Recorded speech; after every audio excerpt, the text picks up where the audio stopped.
Und den... Displayschaden. Ja, ich weiß nicht, ob... Displayschaden, ne? Ja. 100%. Ja, okay.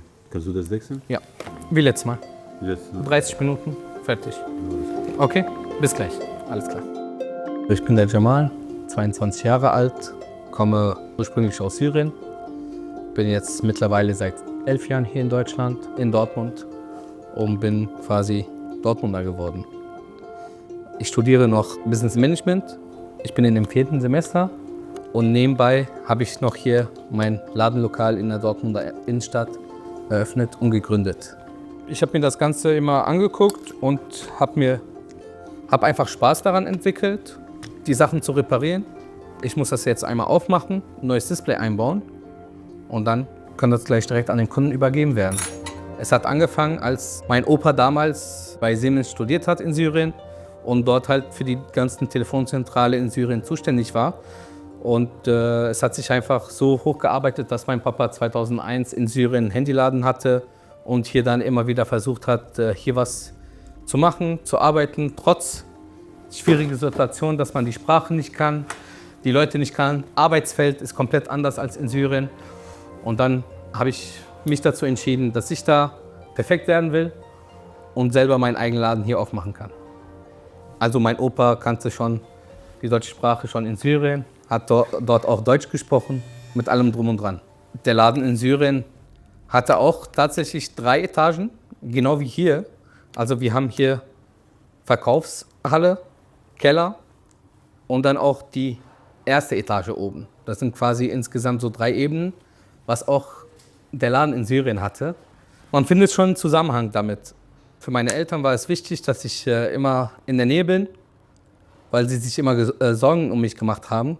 Und ich durfte mich immer im Sommer oder wenn ich Schulschluss hatte, im Laden aufhalte. Also ich war öfter da. Wie gesagt, ich habe einfach mein Hobby zu meinem Beruf gemacht. Ich bin zu meinem Studium gekommen durch die Nordstadtliga und habe dort auch ein BVB-Stipendium bekommen. Und somit wird dort mein Uni komplett bezahlt. Wenn man hier zum Beispiel sagt, ich komme aus der Nordstadt, ist man direkt benachteiligt, meiner Meinung nach. Man wird immer anders angeguckt, anders wahrgenommen, obwohl man nicht anders ist.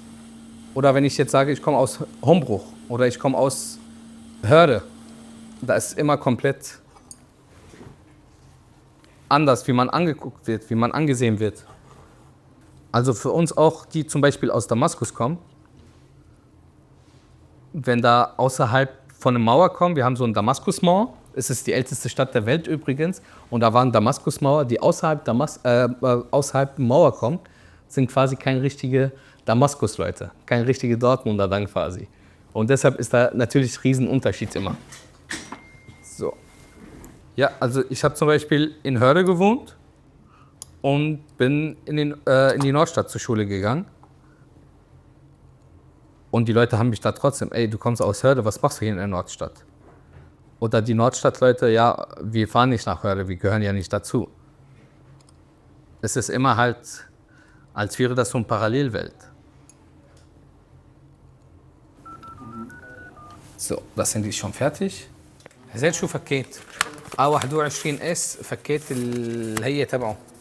Und was war das Problem? Display. Display? Du hast es kaputt gemacht. Ja, ist runtergefallen. Ich bin zu groß. Hier einmal das Handy, neues Panzerglas. Hast du komplett drauf. So, du willst mit Karte bezahlen? Ja. Gerne. Das ist einmal dein Beleg. Ja, das ist gut. Das ist gut. Ich hab dir gesagt, ich bin zu groß, Bruder. Das fällt immer... Ja, du musst aufpassen. Sonst sehen wir uns öfter.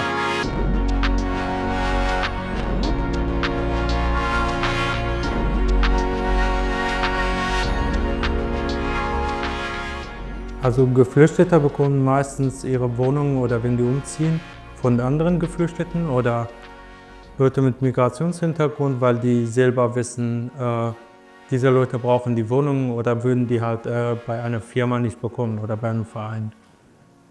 daher auf jeden Fall braucht man informelle Netzwerke, die einem das ermöglichen.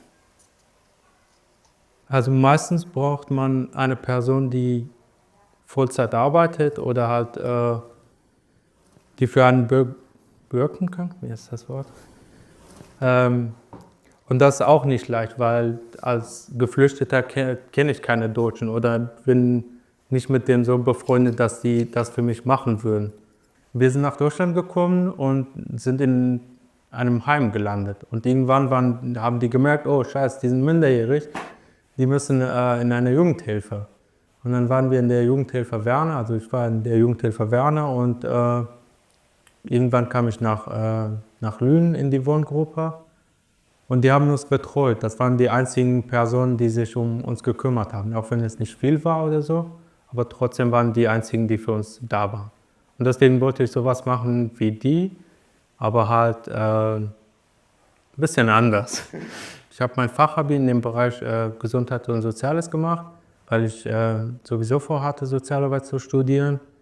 Dann habe ich mich beworben, ich wurde sogar zweimal angenommen, aber ich wusste nicht, dass ich den Platz annehmen soll. Ich habe irgendwie gar nicht gecheckt, was da los ist. Ich habe ein Jahr gewartet. Irgendwann hat eine Freundin von mir gesagt, ja, du musst das annehmen. Ja. Beim dritten Mal habe ich angenommen, dann bin ich hingegangen. Wir müssen im Studium ein Praxissemester machen, das heißt 6 Monate irgendwo arbeiten bei einem sozialen Träger, damit wir auch was wir die Praxis lernen und das ist auch unsere staatliche Anerkennung. Und so kam ich auf die Nordstadtliga. Ich habe irgendwie direkt gemerkt, ich kann mich mit diesen Kindern oder Jugendlichen identifizieren, weil die haben die gleiche Geschichte, gleiche Herkunft, die meisten. Und eine Woche später habe ich ihm geschrieben, ob ich vorbeikommen kann. Ich würde mich auch vorstellen wollen und können gucken, ob ich da mein Praxissemester machen kann.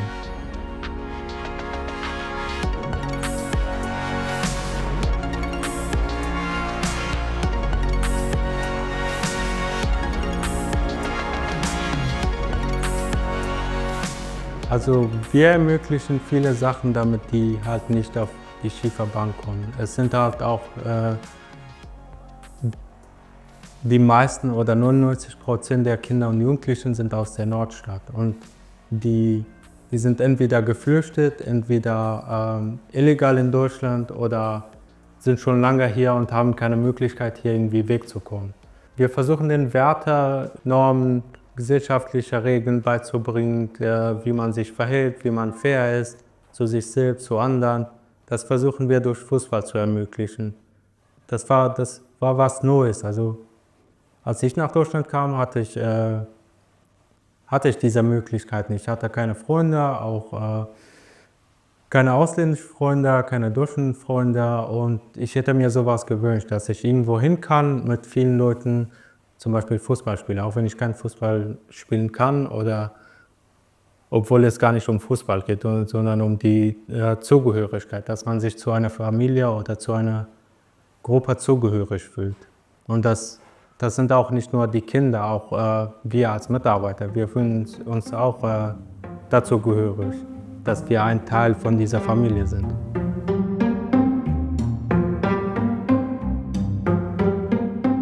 Also, dass sie uns Geschichten erzählen, fördert meines Erachtens nach Wertschätzung.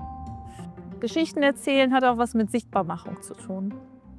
Gesehen werden, gehört werden, wahrgenommen werden. Vor allem für Menschen, die eher marginalisiert sind oder waren lange Zeit. Hat das große Bedeutung, so habe ich das erlebt in meiner Arbeit. Ich bin Neda, ich bin vieles, würde ich sagen. Ich bin politische Bildnerin, Erziehungswissenschaftlerin, Bildungsforscherin, Dozentin. Genau, mein Leben findet beruflich viel statt zwischen Knast und Universität, weil ich im Strafvollzug arbeite, aber auch in der Uni. Und das ist ein wunderbarer Ausgleich für mich. bringe Leuten politische Bildung näher, sowohl im Strafvollzug als auch in einer Hochschule oder Universität für angehende ErziehungswissenschaftlerInnen oder Sozialarbeitende. Ich habe meine Kindheit in Gelsenkirchen verbracht, in 3 verschiedenen Asylunterkünften. So 8, 9 Jahre, so als Kind von Geflüchteten und die unter einem Duldungsstatus gelebt haben, auch 8, 9 Jahre. Das heißt, es war nie auch sicher, so bleiben wir jetzt, müssen wir gehen. Also diese Besuche auch in der Ausländerbehörde, die habe ich mit begleitet teilweise. Und auch so, ja, was viele kennen vielleicht, die ähnlich aufgewachsen sind, Funktionen übernommen, die eigentlich Erwachsene übernehmen müssten, wie zum Beispiel Übersetzungsarbeiten, irgendwie so ein Brückenmensch zwischen den eigenen Eltern und dieser Gesellschaft draußen, zu der man ja irgendwie als Kind, also ich zumindest hatte da einen größeren Zugang durch Schule und institutionalisiert als jetzt meine Eltern, die keine Arbeitserlaubnis hatten, weil sie einen Duldungsstatus hatten und so weiter und so fort. Genau, dementsprechend war durch dieses Aufwachsen für mich super Diversität, vor allem in Asylunterkünften, wo es auch teilweise sehr super divers war, normal. Ich habe gedacht, alle leben so. Ich habe lange Zeit gedacht, es ist eigentlich für alle vollkommen normal, dass es Mehrsprachigkeit gibt, dass Menschen Migrationsgeschichten haben, dass es Gerichte gibt, die gekocht werden, bei den einen, bei den anderen nicht, aber dafür haben die das und das. Ich dachte, das ist voll normal. Ich habe angefangen mit politischer Bildungsarbeit in Marxloh, was eigentlich sehr prägend für mich war, weil ich da gemerkt habe, okay, wow, diese sogenannten benachteiligten Stadtteile, so, die sind für mich Heimspiel und das ist eine Kompetenz, die ich mitbringe, die andere nicht haben. Und mir macht es eher Spaß, in Duisburg-Marxloh zu arbeiten oder in der Dortmunder Nordstadt, als im Kreuzviertel.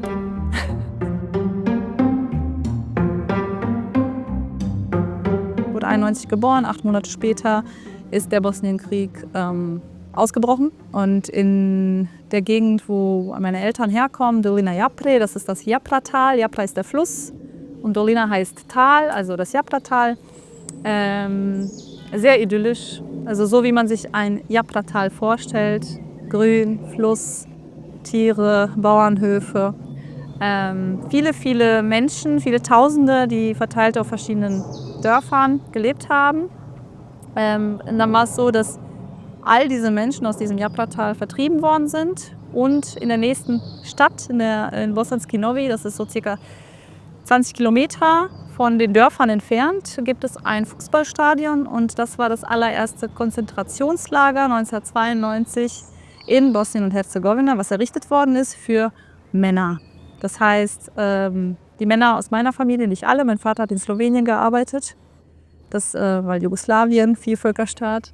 Der war in Jugoslawien, aber mein Onkel hier, die besagte Familie aus Köln, der und mein Opa, die waren beide in diesem Konzentrationslager und mein Opa ist dann ins Koma dort gefallen wegen der Unterversorgung und dann auch verstorben.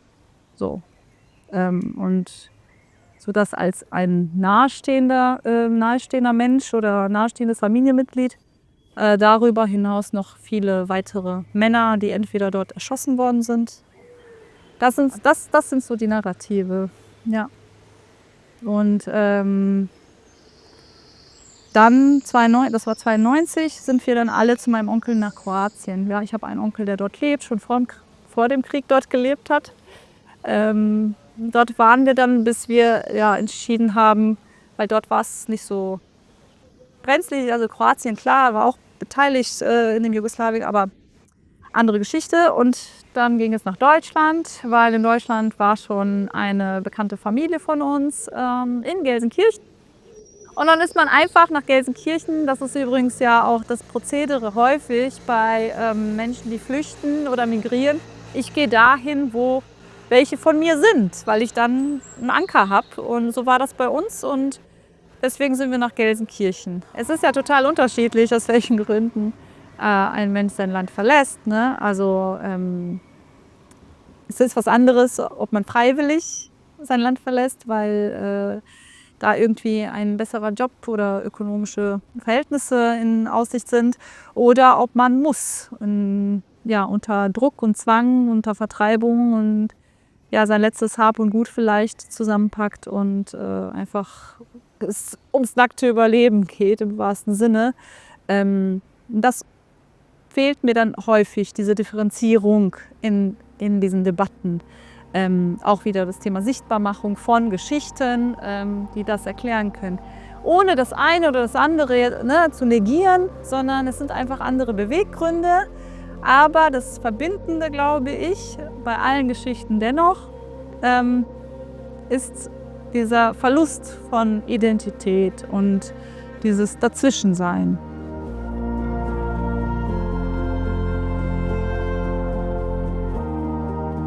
Auf dem Boot waren meine Eltern, meine 2 Geschwister, mein Onkel und Familienbekannten. Die Reise aus Ägypten nach Deutschland ging quasi 15 Tage lang. Sehr, sehr harte Umstände gewesen. Auch als Kind war das nicht einfach. Altes Fischerboot, 700 Menschen drauf, wo normalerweise 20 oder 30 Menschen drauf sein dürfen. Knappe Ressourcen an Lebensmitteln, kaum Bewegung. Man ist einfach mit im Meer, nur Wasserumgebung. Harte Umstände. Mit auf dem Weg ist das Schiff quasi kaputt gegangen. Da musste von einem separaten, großen Schiff, was nichts damit zu tun hat, es war halt ein Transporterschiff, die Menschen evakuiert werden. Die Sprache kannten wir nicht. Damals war es auch komplett anders. Man hatte jetzt Google Maps etc., die ganzen Apps, wie man da von A nach B kommen kann. Aber damals noch nicht. Man musste da die Leute fragen, auf Englisch fragen. Die Leute haben nicht geantwortet, wollen nicht mit uns sprechen. Dann hat man halt Schwierigkeiten am Bahnhof, seinen Zug zu kriegen. Dann irgendwann Zug bekommen, irgendwann in Dortmund angekommen. Und in Dortmund war das auch nicht anders. Wieder Schwierigkeiten, bis man in der Unterkunft angekommen ist. Das heißt, richtig organisiert war das nicht, sondern einfach, ja, hier dein Ticket, du musst dahin, mach es. Komm da irgendwie an, ob du kommst oder nicht ankommst, ist auch egal. Wir waren eine große Familie, also mit Großeltern väterlicherseits 32 Personen. Der Grund dafür war, oder die Gründe dafür waren, dass wir nicht an das Gleiche geglaubt haben, an das die anderen geglaubt haben. Wir sind in den Bergen geflüchtet, dass die Berge in der Nähe waren. Wir wussten gar nicht, was wir machen sollen oder müssen, da man im Krieg nicht direkt reagieren kann oder nicht weiß, wohin. Man hat auch keine Orte, zu denen man einfach so fahren kann, oder man hat kein Auto. In Sacho haben wir in unfertigen Häusern gelebt, die nicht mal Wände hatten. Die hatten mit der Bau gewartet, weil die kein Geld mehr hatten. Und da dürften wir hin. Eigentlich hat niemand was gesagt. Wir sind einfach geflüchtet. Niemand wusste wohin. Wir sind hingefahren und einfach gewartet. Wir saßen da und haben einfach nur gewartet. Da bin ich auch zur Schule gegangen. Habe nie meine Bildung vernachlässigt. Ich sagte, hier ist keine Zukunft. Auch wenn ich die Schule fertig mache, auch wenn ich hier Professor werde, bringt mir das alles nichts. Und so kam es dazu, dass ich quasi alleine mich auf den Weg gemacht habe, weil meine Familie noch, oder von meinem Vater, Brüder und so, die Familie meines Großvaters, waren noch entführt. Und mein Vater musste sich um alles kümmern und konnte deswegen nicht weg. Es wurden quasi außer meiner Familie wurden alle anderen entführt. Das waren, weiß nicht, jetzt 23 Leute. Meine Cousinen, Tanten, Onkel. Und da gab es niemanden anderen, der sich darum gekümmert hat. Sogar meine Großeltern, die über 60 waren, waren auch dabei. Und so habe ich mich entschieden, alleine mich auf den Weg machen, weil mein Vater konnte die nicht alleine lassen. Für den Weg nach Deutschland brauchte man 5.000 Euro, damit man mit irgendwelchen Schmugglern nach Deutschland kam. Wir wurden eigentlich überall festgenommen, weil wir illegal waren, mussten überall Fingerabdrücke abgeben, saßen auch ein paar Tage im Gefängnis. Ich wusste nicht, ob es sich gelohnt hat oder nicht, weil der Preis, den man dafür zahlt, damit man ein besseres Leben hat, ist zu hoch. Wenn ich jetzt darüber nachdenke, weiß ich es immer noch nicht. Man gibt viel auf, damit man hier hinkommt, und dann muss man hier viel aufgeben. Und es ist immer hin und her.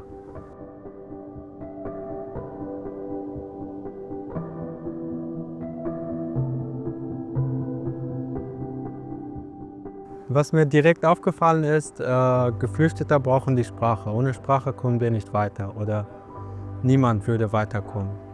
Die zweite Sache ist, man muss alles selber organisieren. Man muss sich selber um alles kümmern. Entweder wussten die am Anfang nicht, was die für uns tun müssen, als wir angekommen sind, oder haben es einfach ignoriert oder haben darauf gehofft, ja, die gehen eh zurück. Und wer die Chance genutzt hat, etwas aus sich zu machen oder sich um seine Pläne zu kümmern, hat es auch geschafft. Die anderen sind entweder irgendwo stehen geblieben oder sind wirklich zurückgegangen oder abgeschoben worden sind.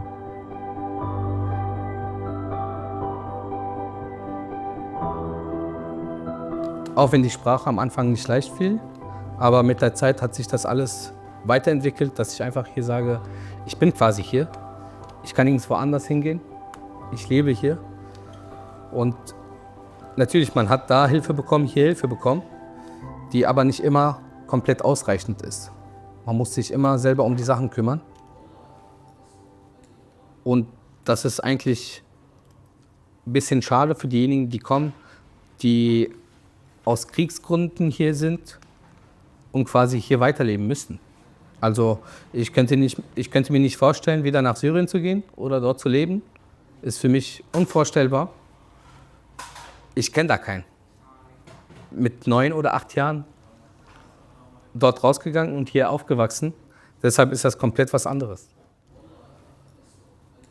Ich würde sagen, ich bin Dortmunder. Aber ich bin auch Dortmunder, so wie Syrer. Also die zwei Sachen kann man nicht voneinander trennen.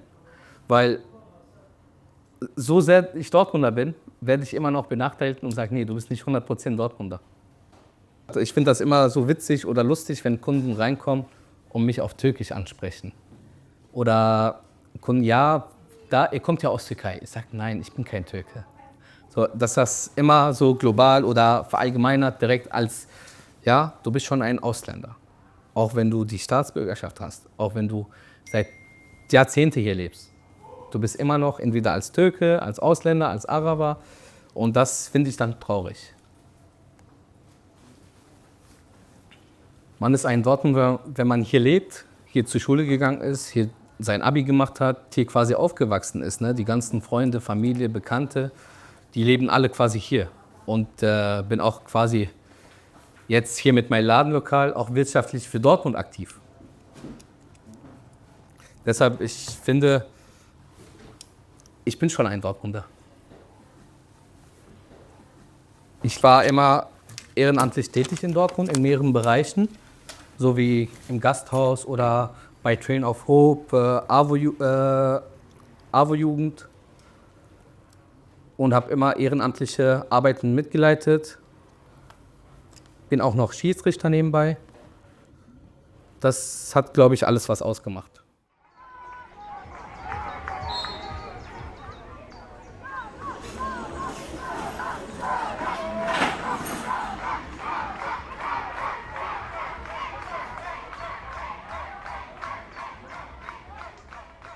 trage einmal die Zahl, die Nummern von den Spielerinnen einmal ein, damit ich gleich weiß, wer vor mir steht. Wenn ich quasi eine Strafe verteile, dementsprechend auch richtig so ordnen kann für den richtigen Spielerinnen. Jetzt gerade habe ich gleich ein Frauenmannschaftsspiel und gleich ziehe ich mich nur um, ein bisschen warm machen und dann an.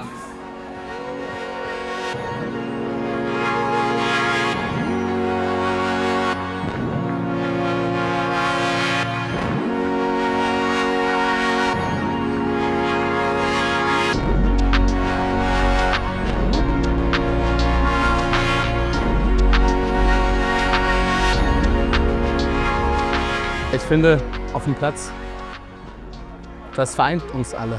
Fußball und wäre eine gute Perspektive, das Ganze dann quasi zu bekämpfen und Dortmund halt nach oben zu pushen.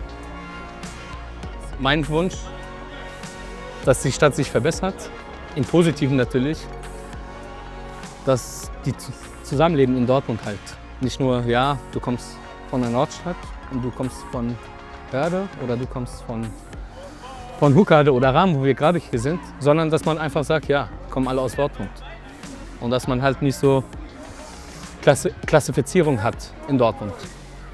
Das sollte besser werden. Wir sind quasi alle Dortmunder, ob hier aufgewachsen, hier geboren, wir sind alle eins. Uns betrifft das Gleiche. Wir sind die Zukunft quasi. Wir können die Zukunft kaputt machen oder aufbauen. Jetzt, wo ich mich einigermaßen wohlfühle, ich brauche nicht mehr die Sprache, sondern ich muss mit den anderen klarkommen. Erstmal nicht mit den Deutschen, sondern mit meinen eigenen Leuten aus der gleichen Stadt oder aus dem gleichen Land. Und auch das ist ein Problem. Man ist sich einig, aber irgendwie auch nicht. Man hat nochmal neben den Problemen von den Deutschen und Ausländern nochmal eigene Probleme oder unter sich nochmal unsere eigenen Probleme. Wenn wir das erstmal geschafft haben, können wir auch mit der anderen Kultur klarkommen. Dann versuchen wir aus unseren vielen Kulturen, viele Länder, diese Interkultur zu entwickeln, damit wir auch mit der deutschen Kultur klarkommen und quasi aus beiden eine neue zu entwickeln. Und das wird auch wahrscheinlich so sein, weil es ist kein deutscher Land mehr. Es ist gemischt und wir brauchen das auch oder es wird gebraucht. Wir haben zwar getrennte Vergangenheit, aber die Zukunft verbindet uns, aber auch die Gegenwart, dass wir jetzt daran arbeiten müssen, etwas aus unserer Zukunft zu machen. Ich glaube, es ist wichtig, vor allen Dingen in Bezug auf Menschen, die neu ankommen, aus welchen Gründen auch immer, erstmal mit Offenheit zu begegnen. Also ich denke, wir befinden uns sowieso schon mittendrin in dem Prozess, der auch nicht mehr aufzuhalten ist. Nämlich, dass Superdiversität das Normal ist.